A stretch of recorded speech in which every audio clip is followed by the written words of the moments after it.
back. Welcome back. Again, this is AM 1170, The Answer, and this is special Wednesday nights with Whissel Wednesday. Your host, Kyle Whissel, and myself, the co-host, Jason Hall with Team Home Loans or Branch Insurance G1 Lending. The guys are busting on me, giving me a hard time. But as we kind of left out there, Kyle had a really special weekend. So you had your conference on Wednesday, and then you surprised, I believe, your mother-in-law with a little getaway. So what did you do for your mother-in-law? And again, for those that don't know, Kyle and his lovely wife, Brittany, have been married now a couple years, and they have a pig farm, and they live out in Santee on Sky Ranch, and they have a booming business and things they've been blessed in, but they want to turn around and bless his mother-in-law and, of course, Brittany's mom, and you surprised her. So set this up. She had no idea where she was going. Before you do, though, I would suggest everyone start taking notes because there's no better way to get brownie points than to go through your mother-in-law. So good point, Clay. Again, I'm that's taking Clay notes. with Team Home Loans, but he is taking notes, literally. Clay, good, smart guy. So set us up. She had no idea. You just said, what, did you guys tell her to pack? Yeah, so it's my mother-in-law, Devin. It was her 60th birthday over the weekend. And so between Brittany, her sister, her husband, and all that, we wanted to do something special for her. So we decided that she loves the beach. Devin is in love with the beach. Her favorite thing on earth to do is just lay out by the beach, read a book, relax. That's what she loves to do. So we obviously wanted to play into that. And they live here on the coastal community in San Diego? Yeah, so they live up in Carlsbad. Nice.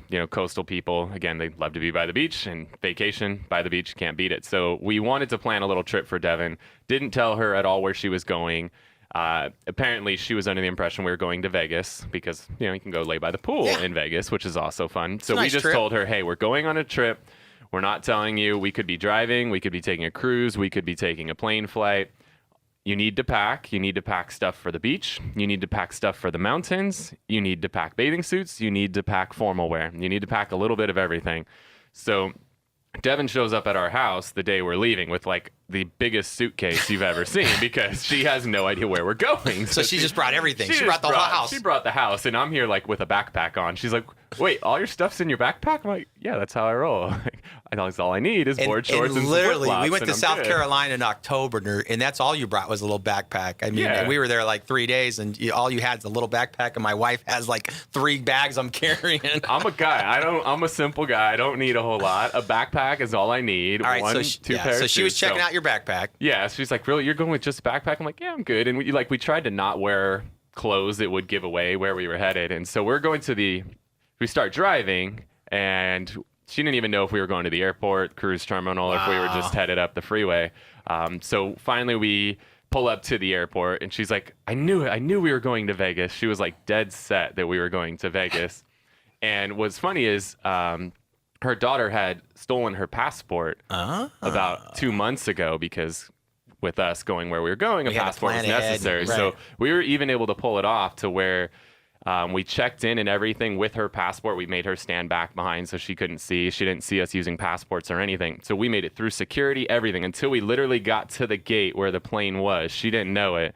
But ultimately, we took her down to Cabo for the weekend. Cabo San Lucas, Mexico. Wow. It was awesome. So she was totally stoked. She was dead set in her head that we were headed to Vegas. So to be able to go take her to Mexico and everything. Has she been down there before? Has she been to Cabo San Lucas? I think she's been down there. I don't think she had the best experience in the past, so we wanted to kind of change that and turn it around for her. So she went Whissel time instead of going like to some cheap little place down there. She went in Whissel style. All inclusive is a must. If you're going to go to one of the tropical destinations in Mexico or the Bahamas, Caribbean, all that, you got to go all inclusive. It's just so nice to not have to worry about going in, especially in Mexico, because it can get a little seedy, like having to go into town and find restaurants and barter with the taxi drivers and barter with the restaurants and all that crazy stuff. All inclusives, you're literally, all you worry about is, what am I going to drink next and what restaurant am I going to eat at next? And that's just a beautiful thing.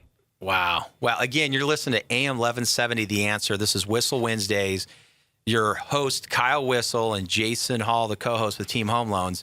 Kyle surprised his mother-in-law with the trip down to Cabo. He's just telling us about it. So you guys got down to so you got her down there. What did she think of the resort, Kyle? Oh, she loved it. I mean, you just get to sit out and just relax and just get weighted on hand and foot. The girls did a spa day and everything, so they got to relax. Now, what massages. did you do to check off your bucket list? Because I'm sure it was on your bucket list to surprise your mother-in-law, so that kind of got a little check. But you had a bigger event. Well, I shouldn't say a bigger, an additional event planned while you're in Cabo. Well, one of the things they talked about at the Tom Ferry retreat is what's called revenge spending. And being that you're a married man, and Clay, you're going to be a married man soon. This is one you've got to take notes That's right. on. About a couple weeks. Yeah. So revenge spending, me and my brother-in-law, Tim, decided, well, we're going to be in Cabo. We want to go fishing. Right. Well, when you decide to world. go fishing, the girls are naturally going to decide, well, we're going to the spa then. Screw you. Right. So just take note of that, guys. It's called revenge spending. If you're going to spend money and go do something for yourself, you better believe the girls are going to go do something for themselves. So if you go get yourself a nice fancy Beamer,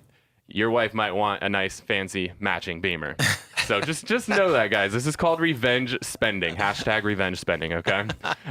So things you listen and learn on Whissel Wednesday. I love it, Kyle. Yeah, we're dropping knowledge on you, our listener. Revenge spending. So we decided we were going to head out and go fishing. It's always been a dream of mine to catch a marlin. I love fishing. I've been fishing since I was a little kid. I've been to Hawaii a couple times, taken boats out there to try to get into some marlin. Both times came up dry, right? Which is terrible. I mean, it costs a lot of money to charter. And your best friend, Evan Wagley, runs a chartering boat here in San Diego. Yes. And you've been on that boat, and you guys have caught tons of fish. That guy brings in a ton, but you've never hooked on a marlin because we don't have that many here in San Diego. You got to go pretty far south to get a marlin. So you guys, what day did you go out? Saturday? We headed out Saturday morning, and we just did a quick little 6-hour trip. And that's the beauty of Cabo is you don't have to go very far out. Like here in San Diego, if you want to get to where there's marlin, it's a 2 or 3 day trip. Why is it? Why do the marlin come here? Is it because the water's warmer? Warmer water. Okay. And then the big thing is, for those of you guys that are surfers right now, you know there's a huge south swell. And when there's a south swell, what that does is push warmer water up the coast. So Cabo already has much warmer water than you have here in San Diego, but then you mix a south swell in with that, and it really pushes that warmer water closer to shore. So on a 6-hour trip, we were able to, and what's funny, when you go on a charter boat, you can only really fight one fish at a time. So we had to flip a coin of who was getting the first fish that's hooked. And Tim, my brother-in-law, wins the flip. And so, boom, hook into a fish. Sure enough, it's a marlin. You see this thing dancing around all over the water. How big was his? About 150 pounds. Wow. Now, how big is so height-wise? Is it bigger than me? Yes. Wow. Yeah. Length-wise, I'm 150 thinking. I guess he pound doesn't really tall as marlin. Brian's laughing. Jasonisms, right? Yeah, probably about 8 to 10 feet long, including the fin on the, or what do you call that? I don't know if they call it a beak. The sword. The sword, we'll call it. Yeah, we'll call it the sword. Or the marlin. But yeah, probably about 10 feet long. So he hooks into his, he gets it in, which is awesome. And this boat didn't have a chair. No chair? No fighting chair. So normally you're catching marlin. You're like strapped into a you got your chair. seatbelt on, basically. We were standing. We had to stand up and reel these fish in. Which like a regular boat, like if you were on your boat or my boat. Yeah. Wow. But we were strapped in, so we had like a belt that you'd wear, and you like hook it into your belt. Okay. But you were standing. You didn't get to sit in a chair and leverage on the chair. So how long did it take Tim to get his marlin in? Tim's a smaller guy. Tim weighed about as much as his fish. Oh boy. So Tim's about 150, 160 5'6", pounds. 5'7". He's a smaller dude. And yeah, it took him probably about 45 minutes or so to get his fish in. But he got his, and he's stoked. He's like, yeah, I got one. So he got his in. And I'm sitting there, and I'm like, well, I'm stoked that we got a marlin on the boat. So you guys rebait and re-get out the trip. poles. And I'm like, all right, well, now I'm up to bat. I'm like, it's really cool that he caught one, but it's really going to suck to go back in and not get into one. And so we were down. We had about a half hour left of the trip, and then finally another one of the reels goes off, and so I got my opportunity. Whee! And so you hooked one. Thing. And how big was yours? They were about the same size. I mean, it's not like you could weigh them because we wanted to release them and let them go. Being down in Mexico, if we were gonna eat them, we'd get one meal out of it. So better to let it go, let somebody else, get that same opportunity. So we just pulled them up on the boat, took quick pictures, let them go, made sure they swam off fine and everything. But we both got into marlin. And both were probably about 150 pounds, and it was just the most amazing thing. What an awesome weekend. Paul, Clay, can you guys top that? Have you guys ever even caught a marlin? No. I've never seen one in person. No, that's on my bucket list is to go deep sea fishing myself. So I haven't done it yet. Nice job, Mr. Whissel. Yeah, I mean, I've gone out a couple times here, but like you were saying, there's no huge fish like that. I've hooked a few, albacore, caught a mako shark once, so... But nothing like the marlin, dude. I've never had the 45-minute fight. That's all right. Yeah, that's that intense. seems like a By blast. the time, we're in this thing 5 minutes, and I'm like, my arm's done. Okay, so there's no way. there's no way I'm reeling this fish, and my arm is toast. On one weekend, you surprised your mother-in-law, who absolutely loves and adored you before. Now she really loves and adores you.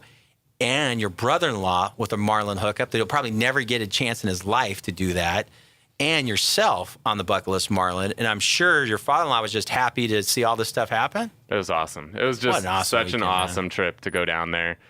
So much fun. And speaking of fishing, the fishing in San Diego is insane right now. So last summer, a good friend of ours, Evan Wagley, Guardian Charters, started up his charter business, kind of hit the lottery starting a charter company because we had an El Nino summer last year, which for whatever reason we didn't have the El Nino winter to follow it, but we had just an amazing El Nino summer. Fishing was out of control, amazing fishing, and it's carried over into this year. So bluefin tuna are kind of like, that's the pinnacle of fishing in Southern California, is to get into some bluefin tuna, but usually you've got to go on at least an overnight trip, if not a 2 or 3 day trip, to get into bluefin tuna.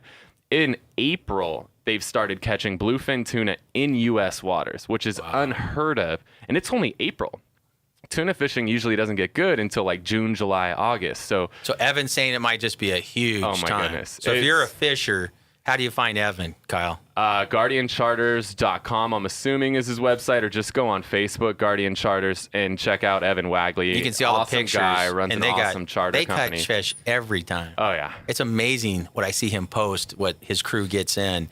And they have just a nice little boat. They take you out, 4 or 5 guys type of thing? 4 guys max. Some of these boats, like we've been out, some of the guys that we work with at Whissel Realty and Team Home Loans, we've been out and they crammed 6 guys on this tiny little boat, and it was miserable. It was so crowded. We were crossing lines, losing fish. It was a pain in the butt. Evan takes perfect care of people. 4 guys max on the boat.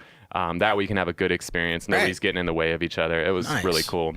Yeah, the website is guardiancharters.com. Oh, thanks for looking that up. Definitely. Guardian Charters, nice. And then a shout out to the guys down in Cabo too. So Renegade Mike is who we went fishing with down in Cabo, and I've never seen a more well-run charter operation. I mean, this guy. How big was that boat?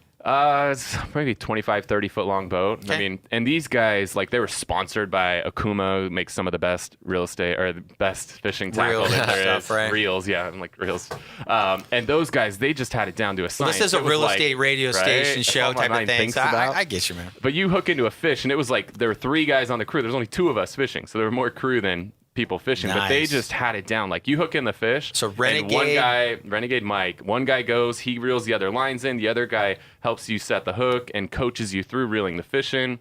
Captain's back in the boat down. They were just like the most polished, well-oiled team. And it was awesome to see that, because that's kind of how, when we work together in real estate, we work together as a team. You guys over at Team Home Loans, doing your thing, dialing in the loan, making sure everything's going smooth with that. We're coaching them along through the real estate process. So it's kind of cool to see the synergy of all of that with how a charter boat works and how things work in the real estate industry. What a job to have, though. Those guys, Renegade Mike, man, I got to go check that out, because that guy probably sees a marlins every day. Yo, yeah. Isn't that amazing, Clay? Yeah. So that's kind of like having, a good pit crew. Yeah. As you're trying to drive that thing home. I guess we're going to a break? Absolutely. So we're going to head to a break, but now we've kind of teased the real estate thing and the importance of working with a team, whether it's fishing, whether it's buying a home. Having the right team is crucial when buying that home. So when we get back, we're going to talk to Clay Murray, Jason Hall with Team Home Loans a little bit more about how to make that team work for you, get you the best home possible and the best loan possible. You are listening to Whissel Wednesdays here on KCBQ 1170. Well, everybody's fishing. We just as well to fish some too.